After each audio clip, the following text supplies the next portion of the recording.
Kawan dan kerabat yang dikasihi Tuhan, salam sejahtera dalam kasih Yesus Kristus. Anda bersama saya, Frederick Makitan, dalam acara Kisah Anak Manusia. Kita akan menelusuri peristiwa-peristiwa pelayanan Yesus yang terjadi selama kurang lebih 3 tahun di akhir hidupnya sebagai seorang anak manusia pada 2000 tahun silam di Israel, Palestina. Dan pada episode ini kita akan flashback mengenang peristiwa khususnya Yesus mengutus 12 muridnya untuk melayani di sekitar Galilea, sekitar provinsi Galilea di Israel Utara. Nah, cerita ini selengkapnya dapat Anda baca dari Alkitab yang tertulis dalam kitab Injil Matius pasal 10 ayat 5-15, Markus 6 ayat 7-13, dan Lukas 9 ayat 1-6. Oke, jadi judul cerita dan perenungan ini adalah Yesus mengutus ke-12 muridnya. Yesus mengutus ke-12 muridnya. Kawan, ya, Yesus mengutus ke-12 muridnya untuk melakukan pelayanan di kota-kota dan desa-desa di wilayah Galilea, Israel bagian utara.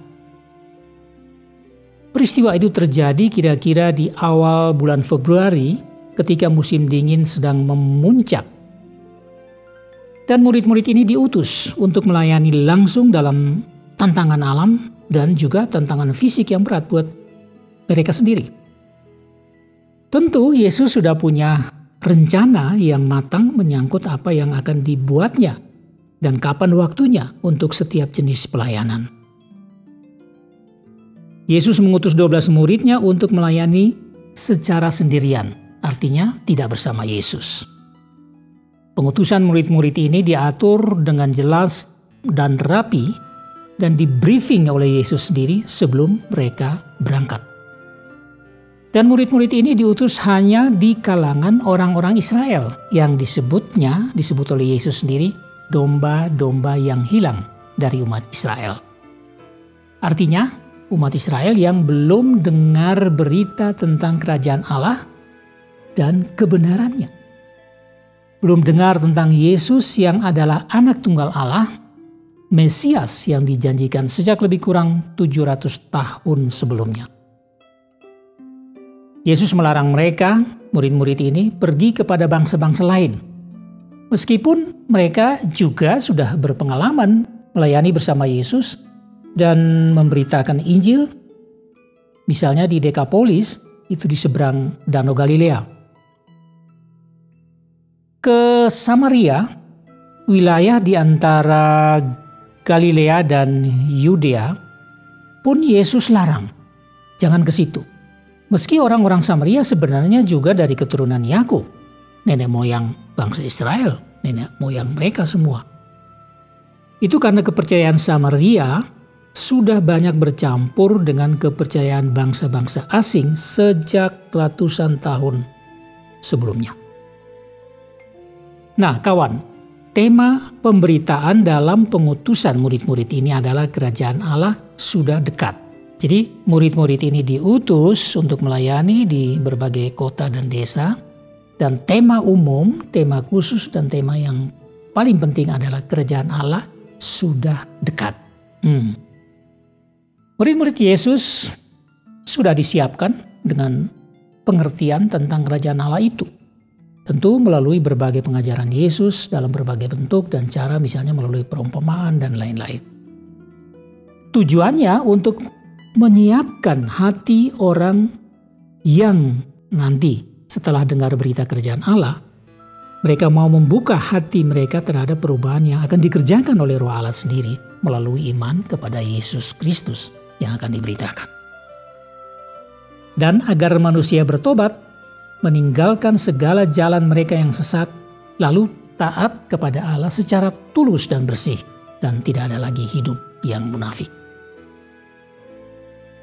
Pelayanan murid-murid sama persis dengan apa yang selama ini Yesus lakukan bersama mereka, yaitu mengusir setan-setan, melepaskan orang dari kerasukan setan. Ini merupakan peperangan rohani yang sangat dahsyat yang menuntut iman dan kebergantungan sepenuhnya kepada firman Tuhan. Mereka juga akan berhadapan dengan roh-roh setan yang sangat kuat namun tidak kelihatan, yang biasanya menggunakan manusia yang sudah dikuasai oleh setan itu. Jadi, murid-murid ini harus berhadapan dengan setan tanpa kompromi.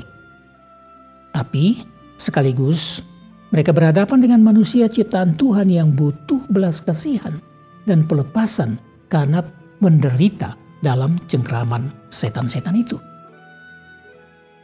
Juga mereka akan menyembuhkan orang kusta. Orang kusta ini biasanya terisolir, tidak disukai, bahkan dihindari dan ditolak oleh semua orang, siapa saja. Jadi ini merupakan pelayanan yang sangat khusus, yang amat berisiko, yang akan diperhadapkan kepada murid-murid ini. Dan di sini kepedulian serta hati yang berbelas kasihan terhadap orang-orang yang menderita dan terkucilkan akan diuji. Iman kepada Allah dan kasih kepada sesama akan diuji dalam diri ke-12 murid ini. Dan mereka, murid-murid ini juga menyembuhkan orang-orang yang sakit-sakit yang lain, apa saja. Tentunya bukan dengan cara pengobatan medis atau pengobatan alternatif lainnya, melainkan dengan kuasa yang berasal dari Allah yang bisa mereka dapatkan melalui iman kepada Allah dan dengan kerendahan hati, tanpa sedikit pun mengandalkan kemampuan diri mereka. Hanya dengan kata-kata yang penuh kuasa ilahi dan cara-cara yang diurapi oleh Tuhan, itulah yang akan dapat menyembuhkan orang-orang sakit. Bukan dengan benda atau hal-hal lain, kecuali dengan minyak yang dioleskan. Minyak pada umumnya waktu itu dibutuhkan untuk mengoles tubuh. Namun minyak ini tentu tidak mengandung kuasa apapun. Mereka juga diberi kuasa untuk membangkitkan orang mati. Ini adalah suatu pelayanan extraordinary yang luar biasa, yang berada pada tingkat yang paling tinggi, membangkitkan orang mati. Bahwa seseorang dapat membangkitkan orang lain yang sudah mati, bagaimana itu? Entah ada di mana jiwa orang yang sudah mati itu, harus dipanggil pulang memasuki tubuhnya lagi.